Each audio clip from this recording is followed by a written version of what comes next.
Most of these eerie things are absolutely impossible on our planet, even in the wildest imagination. But as practice shows, what is impossible with us is still possible on other planets. Let's look at ordinary rain as an example. Rain is usually cold and gloomy, and very, very wet. And in general, the Earth's rain, well, it's boring. The rain of stones on planet Korat 7b, however, is quite another matter. We wouldn't be bored there. It's very, very hot on one half of this strange space object. The surface temperature reaches 4,700 degrees Fahrenheit. That's about 2,600 degrees Celsius. And that's more than enough to make the rocks melt and then evaporate like puddles of water here on Earth. At the same time, the other half of the planet is relatively cool at about 3,500 degrees Fahrenheit. That's about 1,900 degrees Celsius. So, the rocks evaporate and then condense into huge stone clouds under the hellish temperatures on the hot half of the planet. And then these clouds fall as rains of magma heading back to the surface. On the relatively cooler side of the planet, the rain made of magma solidifies into stones before hitting the surface. This is real stone rain.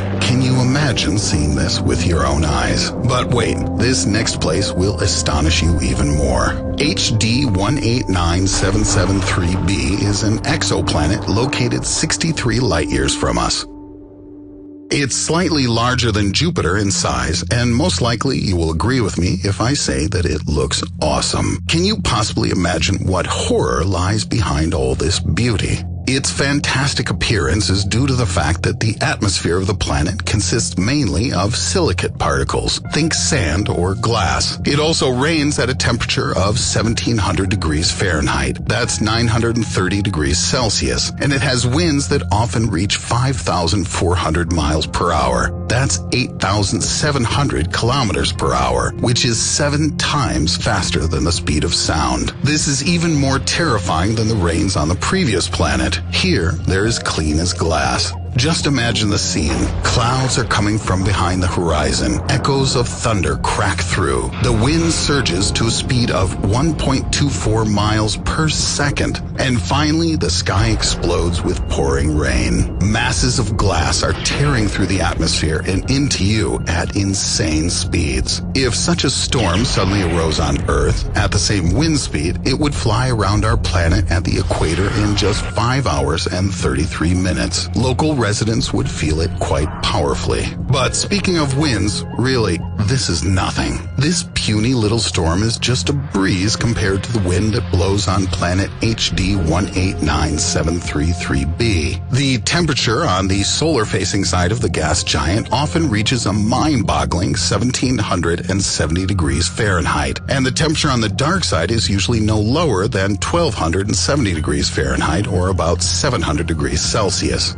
The small temperature difference between the two sides is due to the extremely fast winds, which here reach a fantastic 21,747 miles per hour, which is 6 miles or 10 kilometers per second, almost 29 times faster than the speed of sound. That's some wind. As I said in one of my past videos, the fastest wind ever recorded on Earth was during a tornado in Oklahoma in 1999, and its speed reached just 300 miles per hour, which is 73 times less than the usual average breeze on HD 189733b. If you had wings or a parachute, or even just a normal umbrella, you could fly around the entire planet in about an hour and 8 minutes just by opening that umbrella. But something tells me that your body would probably suffer some terrible indignities long before that. Stones falling from the sky, 5,400 degree temperature, glass rain faster than the speed of sound. You know, the more I learn about this, the less I have doubts about the existence of hell. I left off early the last episode on the topic of shadows, so let's continue. Let's imagine that there's a place where the rays from 2 suns wake you up in the morning.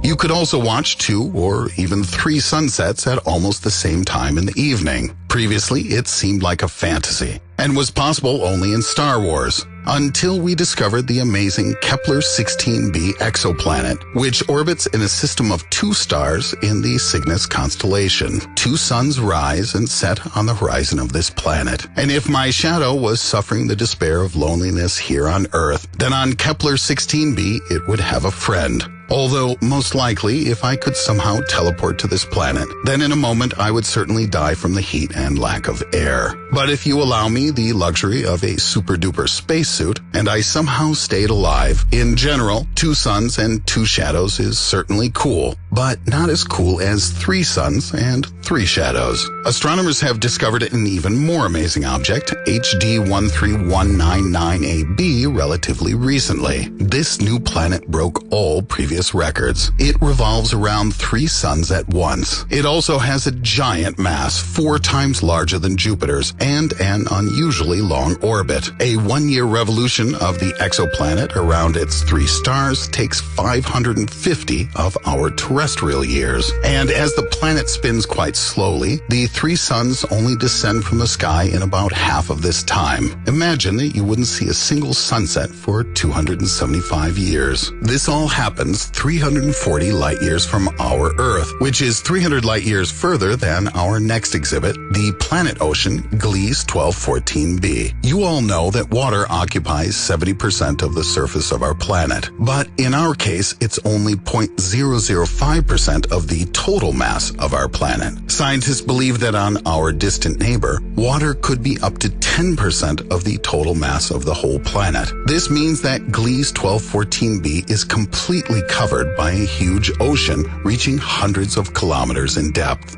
The planet is 2.5 times the Earth's radius and approximately 6.5 times larger by mass. If you look at all those creations that live in our Earth's oceans, which is less than 6.8 miles in depth, it's scary even to imagine what monsters could hide in this terrible place. But most likely these monsters exist there only in my imagination.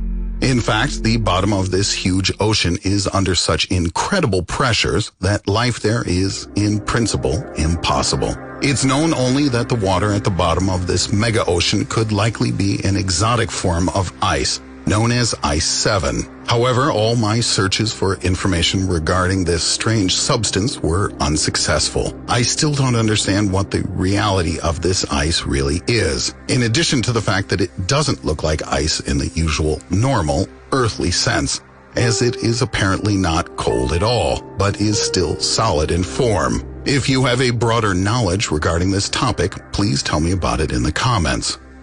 And for dessert, the last planet. A real hell here, my friends. Many stars can't even boast of the same high temperature of which the planet Kelt 9b is burning. Approximately every 1.5 days, this planet, the size of our Jupiter, makes a complete revolution around its star. This star at the moment is one of the biggest stars near which scientists have managed to find planets. The A-class blue giant star Kelt 9, whose age is estimated at about 300 million years, is approximately twice as large and twice as hot as our sun. Because of its giant size, the planet Kelt 9b, which rotates in the immediate vicinity of this super hot reactor of a star, is heated to an incredible temperature of 7,800 degrees Fahrenheit, about 4,300 degrees Celsius. This is fantastically hot, as it's within spitting distance of the temperature of the surface of our own sun at 9,900 degrees Fahrenheit. Most stars of the spectral classes F, G, K, and M do not exceed 1,300 degrees Fahrenheit, and only representatives of classes B and O get above 18,000. Thus, the exoplanet discovered by Scott Gowdy with the help of a pair of Kelt telescopes turns out to be hotter than many stars. I don't know about you, but I just can't get this amazing fact out of my head. But this is not the end. They dress up in eccentric suits with wings, climb to some very high point, the tip of a steep rock on some mountaintop is just about right, and they jump. I don't know what these kamikazes are thinking, flying at insane speeds just a few meters from the protruding rocks and trees, but it looks simply just plain terrifying. Then the parachute opens, the adrenaline surge peaks, and with unforgettable emotions, his feet finally find firm ground underneath. And yet, the most incredible feeling of all was when he defeated the old man with the scythe, Death himself. They say you really begin to appreciate life only moments from death. This is called base jumping here on Earth, one of the most extreme and dangerous sports. I don't know about you, but in my eyes, these crazy daredevils with wings look like superheroes. But you know what's even more fun? There's a place where all this devilry would look like no more than an innocuous walk in the park. This place is right here in our solar system, 71 light minutes from Earth, 9.3 billion miles from our blue-green ball. If some daredevil wanted to repeat such a jump on Titan, he could make it all the way around this picturesque moon of Saturn. A dense atmosphere combined with low gravity makes this place a superb candidate for the resettlement of Homo sapiens in the future. Just imagine what mind-blowing entertainment could be invented under such fantastic conditions. I would finally be able to realize my most cherished dream, to ascend into the air like a bird and soar. As you already know, it's not only birds that can fly. We just have to figure out how to get to Titan, and also how to make a cozy little nest there. And this, believe me, will not be easy. The fact is that in addition to all these bonuses awaiting future colonists, Titan has prepared for us a good little bundle of troubles. But this place is quite impressive. There's an atmosphere here. Moreover, it's 1.5 times denser than our terrestrial one, and this is about as good as it gets. The force of gravity is 1/7 that of the Earth. Yes, Titan is even smaller than our moon. This means that a person could potentially just walk around on the surface of Titan in nothing more than some simple scuba gear, which is also very, very not bad. But now comes the pain. First, it's terribly chilly. The temperature of the Titan atmosphere is minus 290 degrees Fahrenheit. This is in addition to the fact that the average wind speed reaches as much as 20 miles per second. This means that walking on the surface can really only be possible in the vicinity of a powerful heating installation, probably with a nuclear or thermonuclear reactor. Also, this super dense atmosphere does not contain precious oxygen, but contains such very cheerful substances as cyanogen and cyanic acid. This means that the atmosphere is not just unfit for breathing, but is poisonous and at the first opportunity will try to kill you. Consequently, all shelters on Titan should be completely hermetically sealed, and at the entrances and exits must have airlocks that do a complete and thorough replacement of the air. Since this is a world full of hydrocarbons, but with an oxygen deficit, which would be needed to burn the hydrocarbons, energy and transport on Titan will be arranged quite differently from that here on Earth. The substance acetylene, which decomposes with the release of heat, is at the bottom of Titan's lakes. It could be used as fuel, as an analog for coal and gasoline. Neither solar nor hydro energy will be much of an option. Hydropower won't be so effective as the rivers on Titan move very slowly. Wind power might be a good option, but beyond that, uranium will be needed for nuclear reactors for heating for settlers. And unfortunately, it's lacking on both Titan and in the Saturnian system as a whole. There are practically no heavy elements and metals, so most likely they will have to be delivered from asteroids. The best transport solution is airplanes, helicopters, and airships, considering the dense atmosphere and very low gravity. By the way, an inhabited base filled with oxygen at a pressure of 1 atmosphere may well be lighter than titanium air, so that it could become similar to an airship. Imagine how cool it would be to live in such a flying city. Since there's no global ocean, rivers and lakes periodically dry out, so water transport is immediately thrown into the background, although with special need it could be used from time to time. If you use acetylene as a fuel, wheeled vehicles are also possible, but there will be a variety of problems with this, including wet sand, rough terrain, and of course, the wind. Therefore, it will be more expedient to use railways with trains on magnetic cushions for cargo transportation. My space broadcast comes to an end for today. Thank you for watching. Thank you that you put likes, and thank you that you subscribe to our channel. New, even more exciting releases will be coming very soon. See you soon, my dear friends.